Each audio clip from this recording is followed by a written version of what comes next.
5 years earlier in 1895. As life goes on and I got a new dissertation advisor, Lynn Viola, my research went away from that area. And as part of looking at the Ukrainian countryside of the 1920s, I also found another subfield looking at the Orthodox Church in Ukraine. Now, as Dr. Procyk mentioned, I also coordinate the social studies teacher education program at Ithaca College, meaning I also work with pedagogy. And when Dr. Procyk asked me to present a paper and she said stay with the period of 1918 to 1921, I kind of got in trouble with it with the Columbia University conference because I do look at the 1920s. It was through my work in pedagogy looking at secondary school history curriculum in the Ukraine, in Ukraine that I came across an intensive lesson on Ukrainci samostійники, Michnowski и Bachynskyi помні уроки. And I'll pass this around. And I learned that Iuliian Bachynskyi was in the United States a number of times. He was here in 05-06, and he was here in 1919 and 1920 as former diplomatic representative of a Ukrainian mission in the United States. And let me give you a little bit of a background on Iuliian Bachynskyi, because his background and his writings played an important role in his being director of the Ukrainian mission in the United States in 1919. Bachynskyi was born in 1870 in Halachina, in the village of Novosibirsk in the Ternopil region. As with many Eastern Galician intellectuals, he came from a priestly family. His father was a Greek Catholic priest. And he became active in the intellectual life of Halachina at this time. He was in close contact with Ivan Franko, with Drahomanov, with Hrushevsky, and others, and these were members of the populist and really socialist Ukrainian radical party, Radikale, in in Western Ukraine.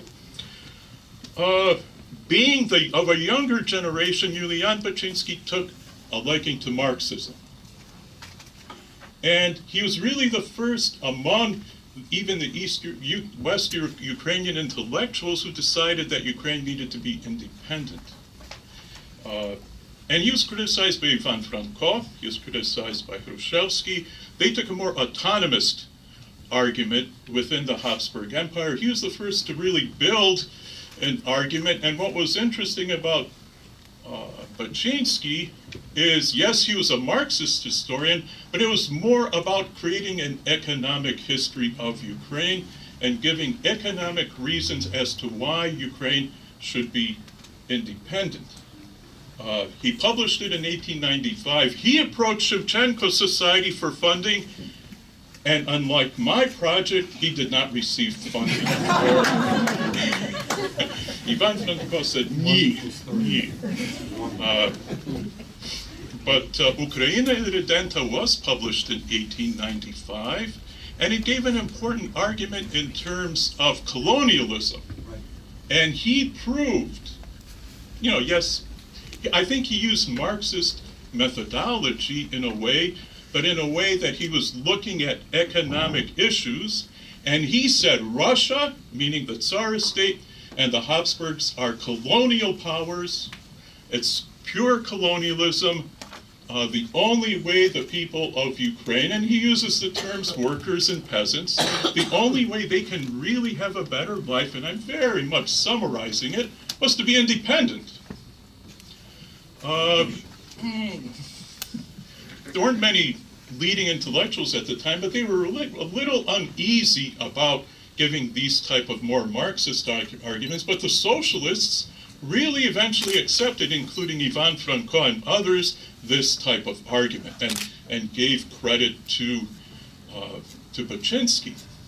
Now in 1900, we have Mykola Michnowski coming out with his Samostina Ukraina.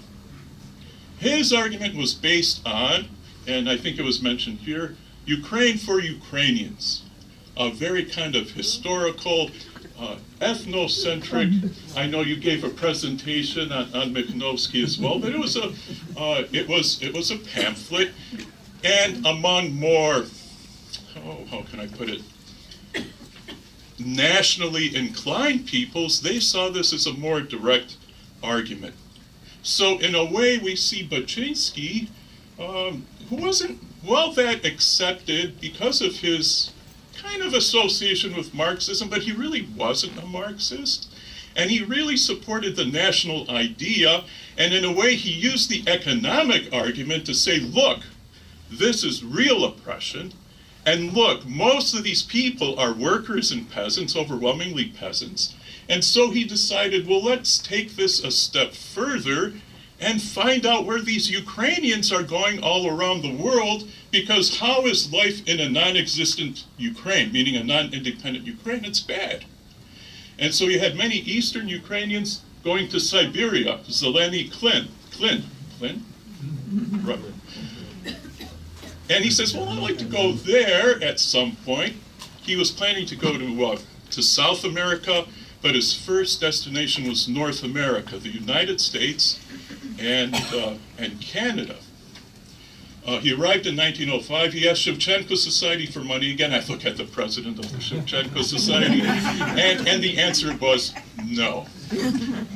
But nonetheless, he did an extensive study of life in the United States and in Canada, and it was a great ethnographic study, which was published in 1914 without Shevchenko funding again. Ukrainska immigracja w Zjednionych Держав Ameriki. Now we really underappreciate this terrific work. When it was republished in the 1990s, Dr. Wasyliw Markus wrote an introduction saying, wow, this is wonderful because it can be compared.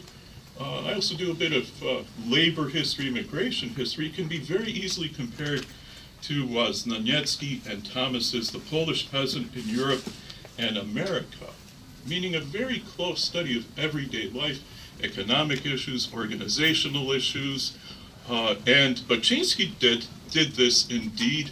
Lyubomir Vinar, some of you may remember him, Dr. Vinar, and Dr. Miron Kuropas. These are the very few people who have looked, and of course Dr. Lushnitsky has looked at this era. Now, he ended up fighting in the Austrian army. He kept up with his arguments and beliefs. He was a founding member of the Ukrainian Social Democratic Party, a leftist party, which didn't have many members. But then we see that in 1918, 1919, as we've heard, you have a revolution taking place. And somehow Ukraine needed to be recognized. They needed to be recognized by other countries, and specifically the United States. In 1918, we had the Centralna Rada, and then, of course, we had the Hetmanate, and it was under Petlura, and Bachynskyi, in his translations, refers to this as the Ukrainian People's Republic. Later on, it ends up being referred to as the Ukrainian National Republic, and I think that's significant because when Bachynskyi arrives in Ukraine, in the United States, we'll see that somehow, at first, he's going to try and unify the Ukrainian community in the United States. I don't like to use the term diaspora anymore since we had a meeting before. But these are Ukrainians who are living in the United States. And as we heard from Dr. Luzhnitsky, was there any unity among Ukrainians living in the United States? And so he came out with a manifesto calling for support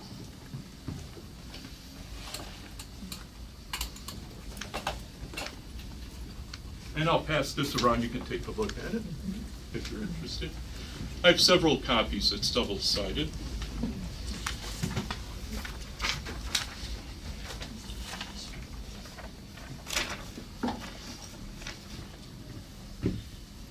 And we see that he uses not only his experience of having lived in the United States and Canada, having a good idea of what organizations and values are here as well, but he's also going to use his arguments from Samostійна Ukraina.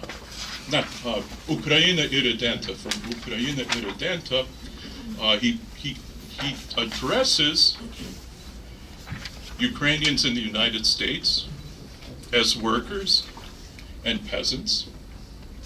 You have been oppressed. You've had invading armies. This kind of ties in where people were not interested in the First World War.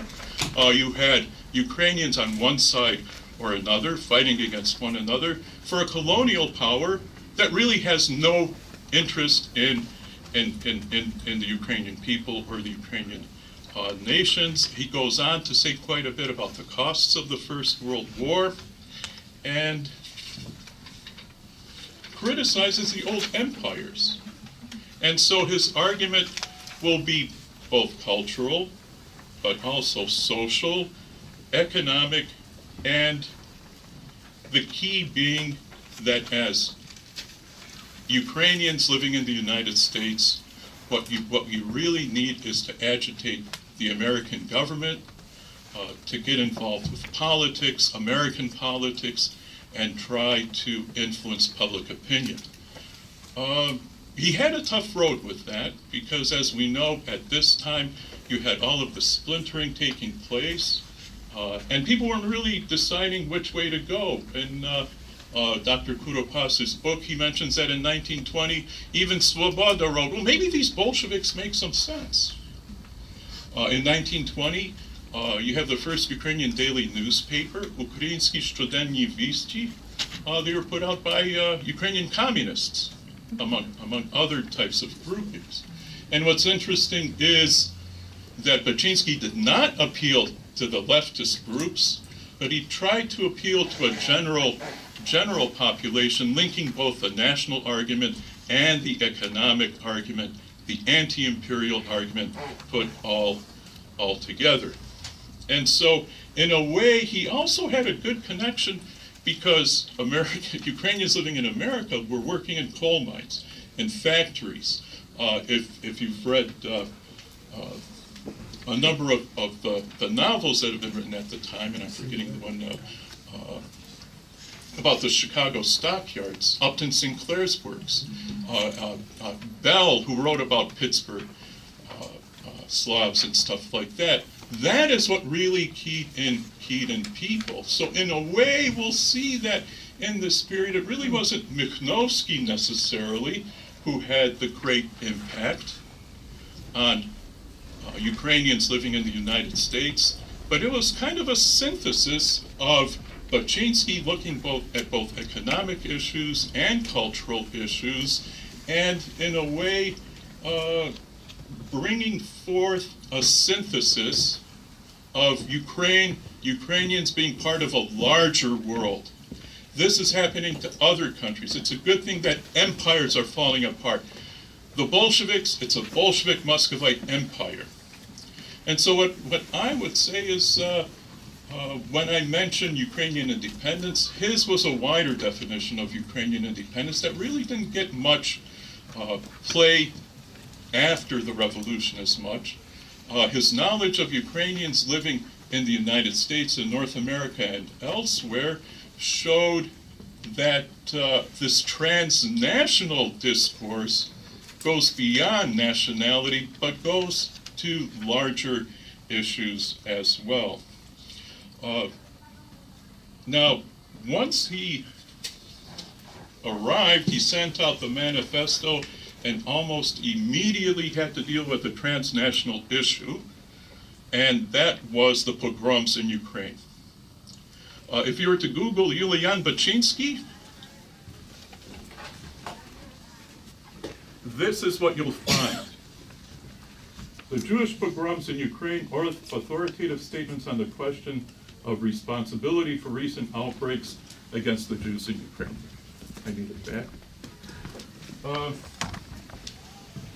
This was a reality, not only a reality in Ukraine, but also in the United States.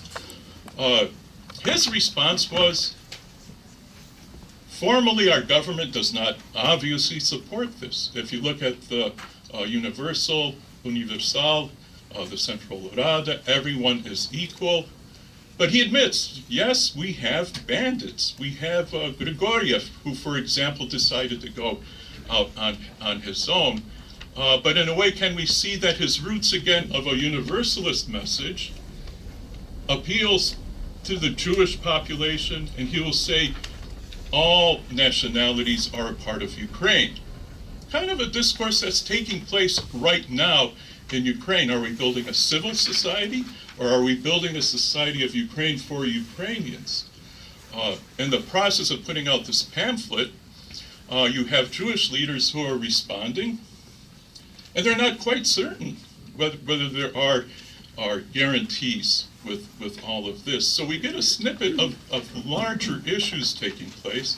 But again, I believe it's Bachynskyi's larger worldview that goes beyond continents in terms of a transnational discourse and dealing with quite serious issues. The next crisis that takes place that he has to address, and he writes this to the U.S. State Department, hoping that President Wilson will see this. Protest of the Ukrainian Republic to the United States against the delivery of Eastern Galicia to Polish domination. It's a fairly lengthy piece, a very strong historical piece in terms of looking at a historiography of Kiev and Rus, where this was not part of a Russian legacy, meaning it didn't move up to Moscow or elsewhere, dealing with the Polish-Lithuanian state, and moving forward again in the end run in terms of an economic argument, but also a national argument. And throughout his work, he refers to, I can't help it, I always share documents with my students, and these are primary sources.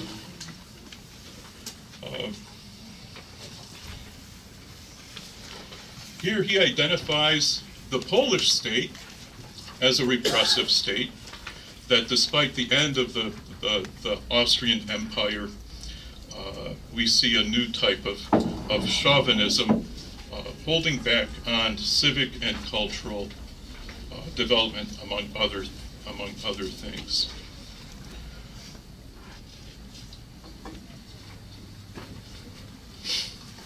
Finally, he'll have one more document, and that will be Memorandum to the Government of the United States on the recognition of the Ukrainian People's Republic.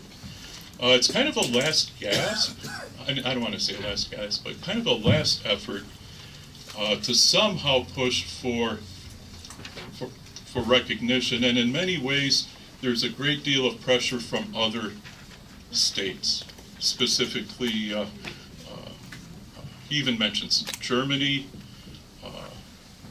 Poland, which will have a strong diplomatic influence. If you have any type of Russian influence, it'll be more with